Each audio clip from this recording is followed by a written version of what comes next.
This is Enchant3dKid, and this is Enchant3dKid Presents Nive. So today I got the privilege to interview and play a game with Nive. Nive is a content creator. He is more in the competitive side of Lorcana. He analyzes a lot of data, and how we met will be in the interview soon. So why don't we get into it? Hey, Nive. Hey, how's it going? Great. I'm going to ask you a few questions. You get to answer, and we got to talk about Lorcana. Some of my favorite things, Lorcana and myself. Let's go. So, how is your YouTube channel going?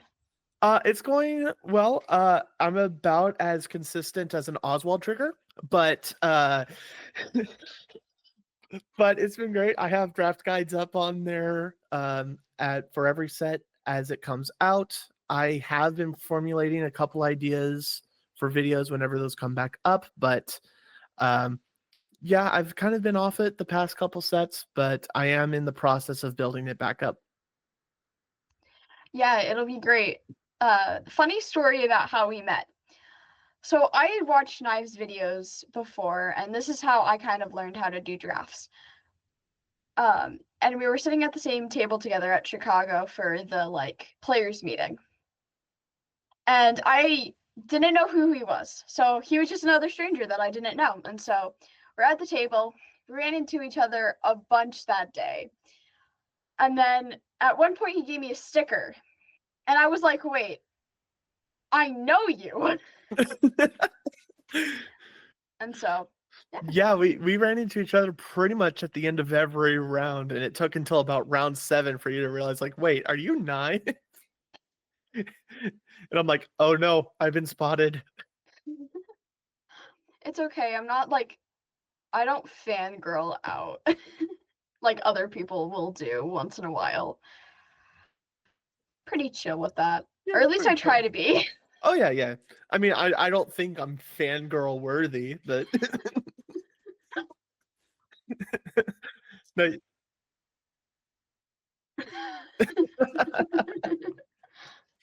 Evidently your dad fangirled the first time he met me, so. What are you thinking about set 7? I like it. I think it is a very fun set. It introduced Arcasia, who's an original Illumineer character, and I absolutely love her vibe. She's an owl. I love owls, favorite animal.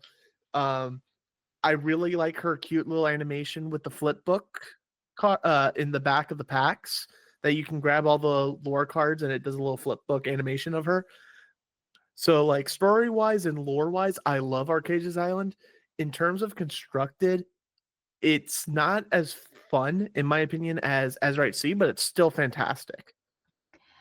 Yeah, so this will start going into how are you liking the dual inks? I like the dual inks. I like that they introduced what each pair can possibly do.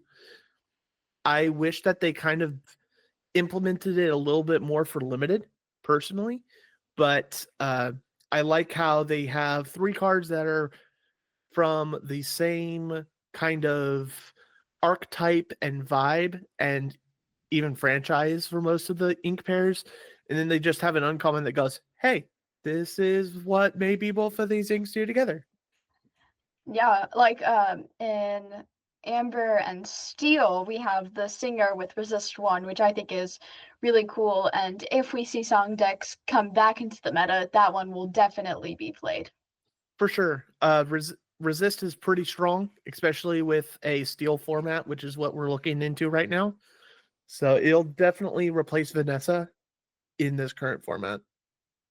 Yeah, 100%. Because it's like you can play this card, or you can play this card but has Resist 1 to it.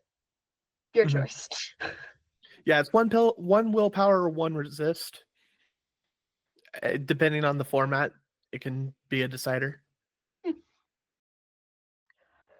What is one of the cards that you want to see in the meta for set 7? Ooh, so there's a lot of fun cards that came out in Arcasia's Island that I would love to see in the meta. One of my favorite cards to see is Ink Geyser. I think it's a good addition to Emerald Sapphire.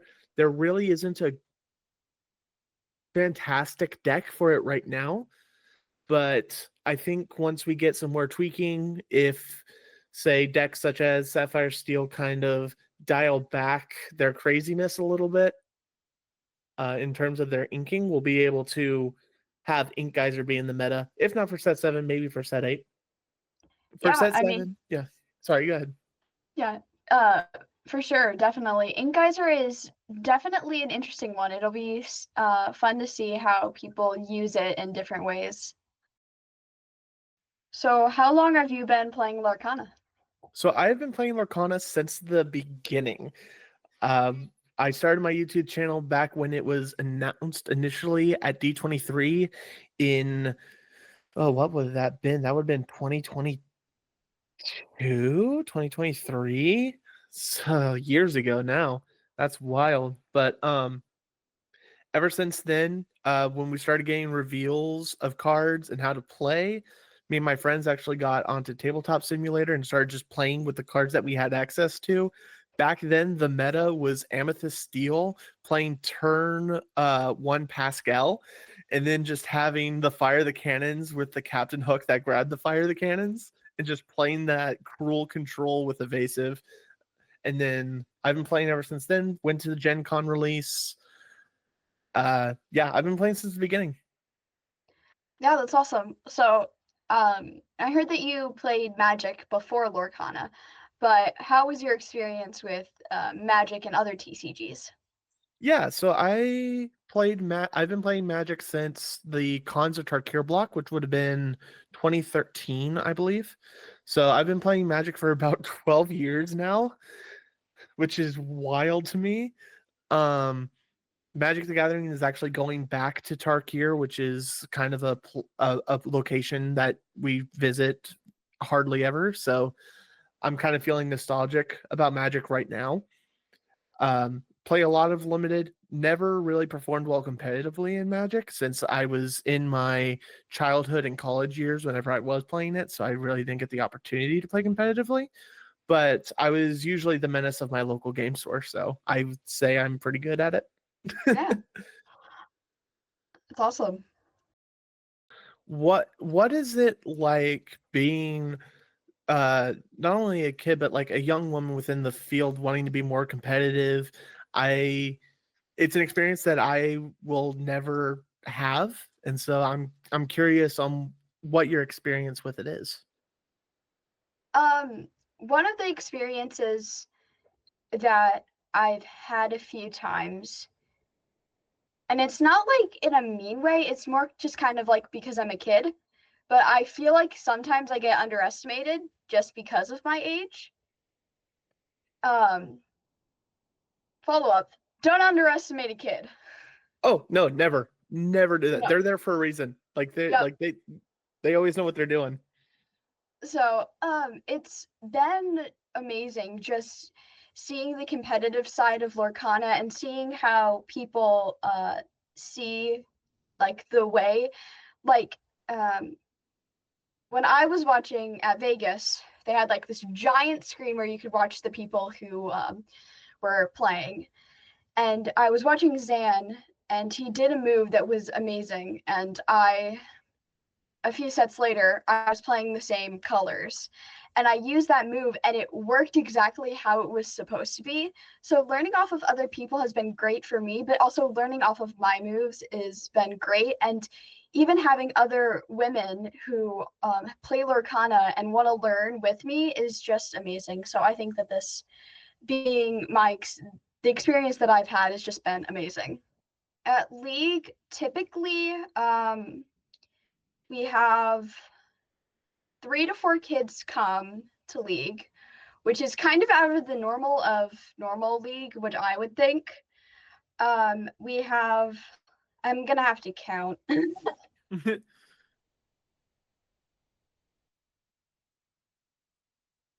We have about 7 to 8 women who come on a regular basis. And it's basically half the field is guys, half the field is girls. It's really cool, and seeing how they've been doing and they're competitive state. It's amazing. Like one of the peoples at our locals got a set TM smat the other day, and it was just great seeing how she was thriving through her Lorcana experience. Yeah, absolutely. My local leagues, we have several wonderful women that are very good at Lorcana, and it's really cool. It's something that I never experienced in Magic the Gathering. And back when we were in DLC Chicago, in between rounds, whenever we were chilling in that big open area outside of the competitive room, there were kids playing tag just all over the hotel. Again, nothing I ever experienced in any other TCG event, and it felt like we were like at a family barbecue. With trading card games. We're trading card games. Family barbecue with trading card games. The DLCs, they have been really thriving with how it feels like family. Everybody is so helpful and kind. And I feel like from Chicago to Vegas, I didn't see as many kids in Vegas as I did in Chicago. But when I counted, like out of my memory of Chicago, I saw at least 12 to 15 kids there, not including myself and the kid that I played my first round. So it was amazing to see everybody. Yeah, it's crazy. And then we have so many young people in our community that are already developing voices to represent in the community. We have you, Kyla, we have Dana Fisher, we have incredible voices of the not the next generation, but the youngest generation that we have. Yeah, it's another thing. It's been amazing to interview kids and hear about their experiences with Lorcana and how they see Lorcana in their eyes, as well as just getting to know them personally and getting to talk about them and how their life through Lorcana has grown and thrived. Yeah, absolutely. We don't have that many kids at our league, but um we have developed we've had a couple kid events and children have shown up. Hopefully we can see more of them in the future, but that's a very big thing that's very important within a community is raising the again not the next generation but the youngest generation of TCG players. What is your favorite card art? Ooh, oh goodness, there's so many good ones. I really can't choose. Um, I think the one that like kind of vibes with me the most is I forget her subtype, but it is the legendary Maleficent from Into the Inklands, I believe. It's the one that says whenever you draw a card, you can move a damage. I think it's Mistress of All, Maleficent Mistress of All. That artwork just hits me hard for some reason. Most of the Diablo art, because again, birds. Also the Enchanted Archimedes card. Like that made me that was awesome. Yeah, I think that art is beautiful. Just like the way that the artist designed it was amazing. I think that was one of the best uncommon enchantments that they could have done. Oh, absolutely, absolutely. What is your favorite ink color? I would say Emerald. I like the shenanigans that come with it. If you know me in person, I'm a tricksy guy. I like to think I'm clever. Um, I probably think I'm more clever than I actually am, but I like being tricksy and goofy and silly and kind of keeping people on their heels. So I would say Emerald is my favorite ink. I also like the mechanics with it, discarding, bouncing, just doing things that no other ink color can really do in terms of board control and just infuriating the opponent. Yeah, emerald is a nasty color. It is crazy with all of the mechanics with that you can do with it, and also just the card art too. Just like there's this kind of like with the Flynns in chapter 2, it was like it's getting mischievous here. Oh yeah. So now I've just used You Came Back with Chernobog so that you quest out and win. This was a really surprising move on my part. I thought it was crazy and I had never thought of it before. We met at Chicago and then saw each other at Vegas as well. But have you got to go into any of the DLCs? Yeah, so I actually got to be a judge at DLC Seattle. Got to do some cool stuff there. Got to judge day 2, which was really cool. Um, that's about as much as I can really talk about. I did a lot of the behind the scenes work for that DLC. Very cool experience. But yeah, I did DLC Seattle, and I am patiently and anxiously awaiting the future DLC schedule. Yeah, I'm excited to see what the next DLCs will be because I want to go to one. It was so fun with Chicago and Vegas. To go to another one would just be great. If you could pick one movie that has not come to Lorcana yet, what movie would you pick? Meet the Robinsons. I think it would be a perfect addition to the world of Lorcana. We could have a more high-tech kind of group of people other than Big Hero 6. We have a lot of fun characters that are in there, a lot of wacky and unique people with the entire Robinson family. You could have it be like the Madrigals, where the Robinsons interact with each other in fun and interesting ways. I think it would be a very fun addition. And then we'd have Bowler Hat Guy. Like who wouldn't want to play Bowler Hat Guy? Weirdos. But I mean, we're all that, so you know. We play card games. It's fine. Yep. What is your favorite card ability? And this can be from any set. My favorite card is Shift Diablo. Ever since I saw him, I fell in love with him. I love his ability. It reminds me of one of my favorite cards from Magic the Gathering, Consecrated Sphinx. It is in my favorite ink, which is Emerald. I love birds, and just it fits well into my playstyle of this kind of punishing you for doing things in the game that you kind of have to do. Yeah, Diablo is crazy with it being in the meta with Bucky, but now that Bucky's kind of gone, it's started slowly coming back out of the meta, but I'm guessing that it's eventually going to come in again because it's Diablo. Yeah.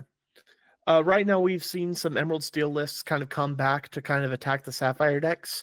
So he is getting a little bit of play there. Um, I'm actually working on a Emerald Amethyst deck that's built around Diablo and the synergies there. So hopefully this comes out after that event happens. But hey, it's all good.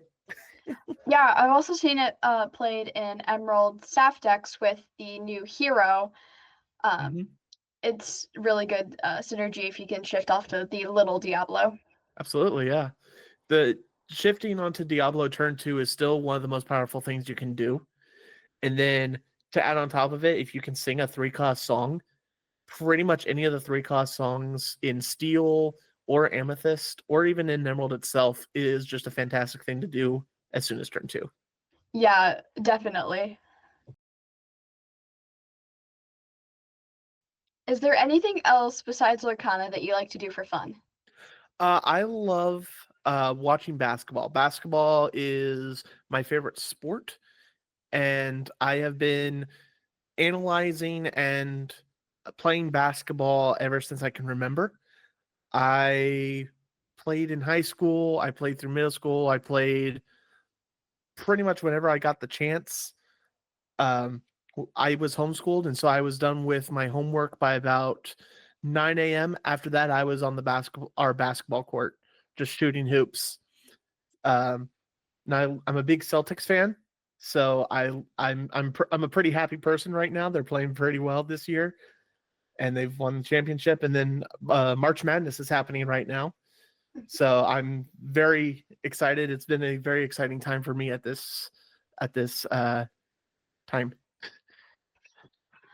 Yeah, basketball is a great sport. I got to see college basketball, and it was really cool to see it in person and not just on a screen. So I think basketball is a great sport. Oh yeah, absolutely. I see you doing a lot of data analyzing. So what is your favorite thing about data? Yeah, so I've been obsessed with data just my entire life. Um Instead of a diary or journal or stuff, I just have reams and reams of papers of numbers that their purpose is long forgotten from my childhood. But in data with Lorcana, it was something that I really wanted to make sure that information was available and shared to everyone. It's it's something that's kind of important to me. Like whenever we look at other TCGs, we see meta reports, we see deck ratios, and we see win rates and all that. And I wanted to make sure that Lorcana had something like that. And so with data and probability and my knowledge and experience in it, I kind of filled in that niche for the community, and hopefully we can develop that further. And so we can have even more data. We can have ink matchup data, and who knows what else we can do. Just the biggest thing right now is just trying to get as much data as we possibly can made public.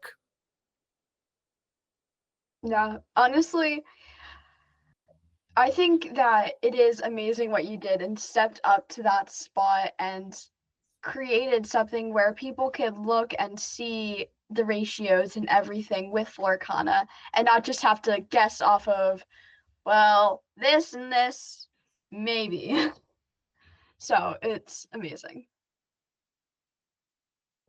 Yep, and I'm actually working on a project right now to help with deck building.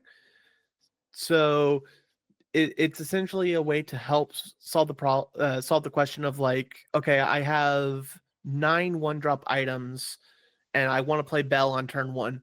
What are the chances that I can do that? And so right now, I don't know when this video is coming out, but right now I am collecting data on how many cards people alter during their games. Just the count. I altered 4 cards, I altered 5. And if you do have that data, is it all right if I plug myself real quick? Sure, where can people find you? You can DM me on the site formerly known as Twitter at Nive the Nerd. I'm also on the Discords. I'm pretty much in probably about a tenth of the Discords, but it still feels like 20. So if you find me on there, feel free to DM me on there. You can also just at me with that data, and every little bit helps. It was amazing to talk to you about our conversations, and I enjoyed it so much. Yeah, absolutely. I was hoping I would eventually be invited. So Well, now's the time. now's the time. Got invited. It's gonna be fun. It's gonna be awesome. Um, and I look forward to seeing y'all in person again sometime whenever DLC season starts back up. Yeah, it'll be great to see you again and everything. So I won game 1, Nive won game 2, and I pulled out game 3. I hope you'd enjoyed this video. If you did, please like and subscribe. You can follow me on Twitter, Instagram, and Blue Sky with the name Enchanted Hunter, and quest on!